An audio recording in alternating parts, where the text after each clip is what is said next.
Hi everyone, welcome. Today we are going to be doing some Excel work, so let's just jump right in. Basically what we're going to do is we're going to format all of this and use this data to calculate the percents of these different expenditures. These are all the expenditures of the federal government, and calculate the percents and then create a pie chart of it, and then I'll leave you to do the state ones on your own. So I'll show you the federal ones as help and then do the state ones on your own. Here we go. So first thing I want to do is, this is a title for the table. So I'm going to actually highlight cell A1 to C1 by clicking and dragging across those cells. And then I'm going to use the merge cell button. It's here on the bar. If it's not, it's in format and merge cells. From there, I want to bold my headings. So we're going to do some formatting here. I'm going to bold my headings and my title. So that looks pretty good so far. And I'm going to bold the total down here as well. Just highlight those. I'm also going to draw some lines around it, some borders. So I'm going to go highlight the whole table. So I clicked on A1 and drag down the whole table. And I'm going to do borders and choose all borders. And now I'm starting to look pretty good. But I don't like the fact that this amount is cut off. So to resize this, I have two options. If I go between columns B and C at the top, I get a left-right arrow. If I click and drag that, I can manually resize it as far over as I need to go. Or even easier, once I have that left-right arrow between B and C, if I double-click, it resizes B to fit perfectly in there. So that's a nice technique to use. I'm going to do the same thing for column A. So I'm going to go between A and B, and I'm going to double-click, and it's going to resize A to fit all those headings really well. Now down here at the bottom, I want this total to be more over here to the right because it's really far away now. So I'm going to come over here and justify this to the right. Now we can see the total is right next to where the number is going to be. And if you couldn't find that alignment, it would be under Format, Alignment, and then Right. Next thing we want to do is we want to convert all of these to dollar signs. So I'm going to come up here, I'm going to highlight those cells. So I'm going to click on B3 down to B12, highlight all of those, and then click on the dollar sign up here in the format currency. And if you couldn't find it there, format number, and you could come down here and choose currency. Now it automatically puts us, I'm going to double click between B and C to resize. It puts us at 2 decimal points for pennies. But when we're talking about $1 trillion, the pennies probably don't matter too much. So I'm actually going to use this over left decrease decimal places button to get rid of, highlight the cells first, highlight B3 to B12, and then use the decrease decimal point. So there is no decimal point there. We don't need a decimal point. And now I'll just resize one more time between B and C. It's so easy, you can do it all the time. Awesome. So those are my numbers. It's a lot of money. So this is $1 trillion on Medicare and health subsidies, and Social Security is $945 billion. So big, big numbers here. Now to find the percent, we want to know what percent healthcare is of the entire federal government's expenditures. So to do that, we need to divide the amount that we have for healthcare divided by the total amount that the government spent. So we need to add up all these expenditures together. So to do that, I want to put it right here in the bottom. I'm going to use the equal sign because I'm going to do a formula next. And I'm going to type in SUM parentheses. And notice that Google Sheets is guessing what I want to do. It's guessing I'm going to add B3 to B12. And that is true. But if that didn't pop up, what I would do is just highlight all the things I want to add together. And the spreadsheet will actually automatically put that in. B3 colon B12 means, the word sum means add. So add all the cells from B3 down to B12. All the cells in between, add those up, including the end ones. Put a closing parenthesis, and I'm going to put enter. And you can see that our total expenditures for the federal government were $3.887 billion, and then a bunch of other numbers, but we don't need those. Now I've got the two things I need. I need to divide this by this. And if I didn't remember how to do that, I could do it on a calculator, do a quick check, right? So I'm looking at this 1 trillion compared to almost 4 trillion. So that's about like 25-ish%. So I know I'm looking for a pretty good sized percent here. So let's just do the math. I'm going to click over here, percent, where I want the calculation to go. I'm going to do equals, so I'm in cell C2 right now. And notice it's guessed for me. It says, do you want to do B3, which is this one, divided by B13, which is that one, which, yeah, I want to do that. But I'm going to show you how to do it in case this didn't show up. So what I would do first, let me see if I can delete that. Nope, it's going to guess for me no matter what I do.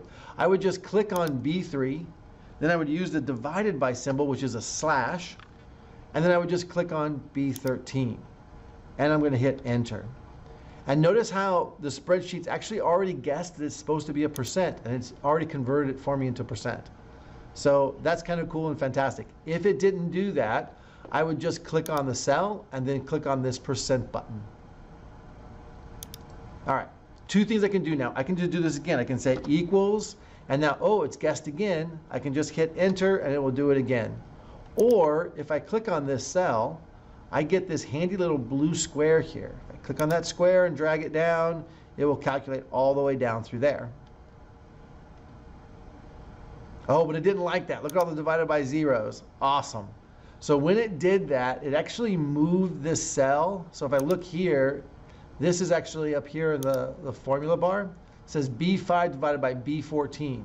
So B5 was correct because that's that cell, but then it grabbed B14, which is the next cell down.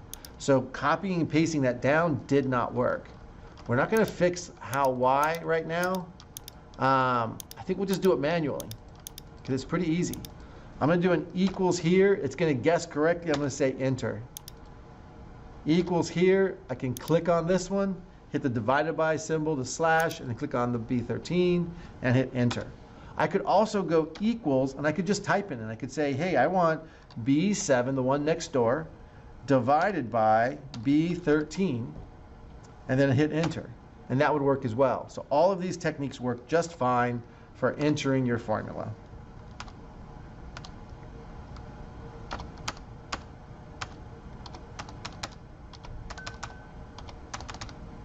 I don't want to do this one right here because this one I want to add it up. If I add up all of these percents, they should hopefully equal 100.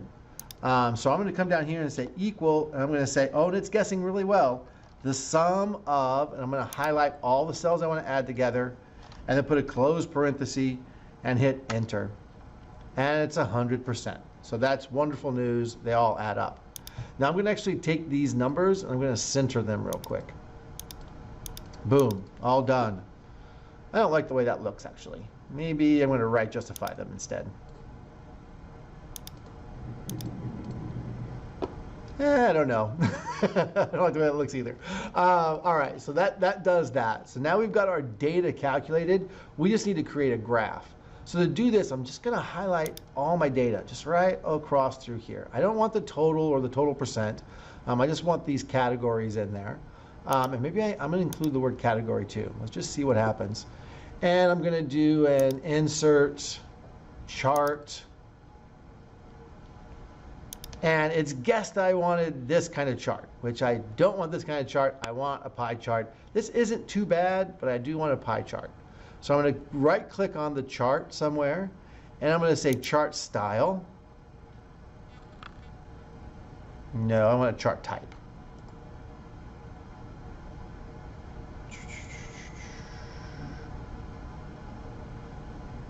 Whoa.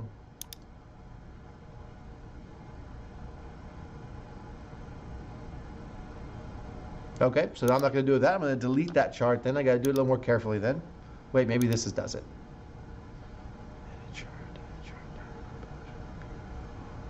It does not. I'm going to delete the chart. And I'm going to go insert charts. No, it does it automatically. Why don't? Oh, chart type right here. So it's in setup, chart type. I can choose pie. I can choose donut, which is kind of fun.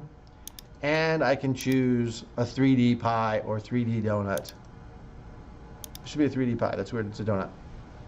I think I kind of like this one. I think it looks kind of cool looking. And I can also grab these. Whoops. Double click on it, and I can change the text that's inside of it, but I should also be able to move it. This is being a nuisance now. So I won't move it. And this will show what's going on with all this data. And at this point, actually, we want to add a title. So over here, we can find chart style, no, chart axis and titles. And title text, I'm going to call this Federal Expenditures. If I was doing a really good job, I would put the year that the data was from, but I didn't record that, so I'm not sure what year this was from. I think it was 2019, but I don't know that for sure, so we won't put that at all. All right, so that is our first chart. Bada bing, bada boom, we got it. And the nice thing about having this pie chart is it's really easy to see right away what the biggest drivers of the federal expenditures are, what the federal government is spending the most money on. So you can see really dramatically that healthcare and healthcare subsidies, really big, Social Security. In fact, these two alone are taking up like half the budget. So really nice to be able to see that. All right, your job now is to do the same thing, but for Washington State expenditures. Thanks everybody and have a great day.